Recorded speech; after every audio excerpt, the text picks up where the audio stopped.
What if I told you the world's first civilization came back from collapse, only to disappear one final time? After chaos, invasion, and destruction, Sumer did something no one expected. It rose again, but this comeback would not last long. Welcome to HistoryTymes, where we explore how ancient civilizations rose, ruled, and fell. Today, this is the story of the Neo-Sumerians and how Sumer rose again. Briefly, before the Neo-Sumerians, Sumer was in ruins. The powerful Akkadian Empire had collapsed. Cities were burned. Trade was broken. Law and order disappeared. Nomadic groups called the Gutians took control. They were not city builders. They did not maintain roads, temples, or irrigation. For many years, Mesopotamia fell into chaos. People longed for the old days of Sumerian order, and slowly, that order began to return. The comeback began in the city of Ur. A strong leader named Ur-Nammu took power.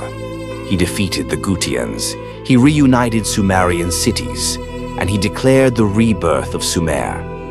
This new era is called the Neo-Sumerian period, also known as the Third Dynasty of Ur. For the first time in generations, Sumer ruled itself again.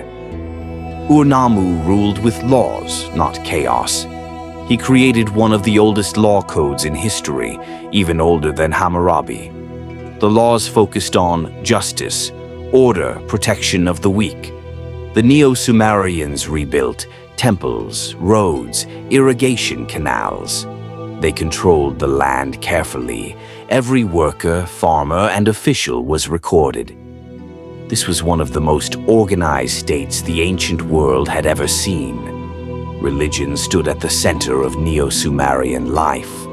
The rulers believed they were chosen by the gods. Massive ziggurats were built, giant stepped temples reaching toward the sky. The most famous was the Great Ziggurat of Ur. These structures showed power, stability, divine order. For a moment, it seemed like Sumer was eternal again. Under kings like Shulgi, the Neo-Sumerian state reached its peak. Trade expanded across Mesopotamia. Education improved. Art and writing flourished. The empire was rich. The cities were full. The system worked. But the system had a weakness. It depended on total control, and control is hard to maintain forever. Enemies surrounded the Neo-Sumerians.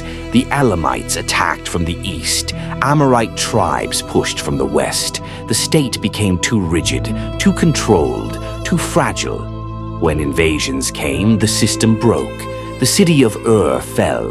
The dynasty ended. And this time, Sumer did not return. Even in defeat, the Neo-Sumerians left a legacy.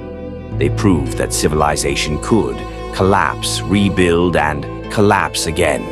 They passed on laws, writing, and governance that later empires would copy. Sumer was gone, but civilization continued. And that was the story of the Neo-Sumerians, how the world's first civilization rose again. Briefly.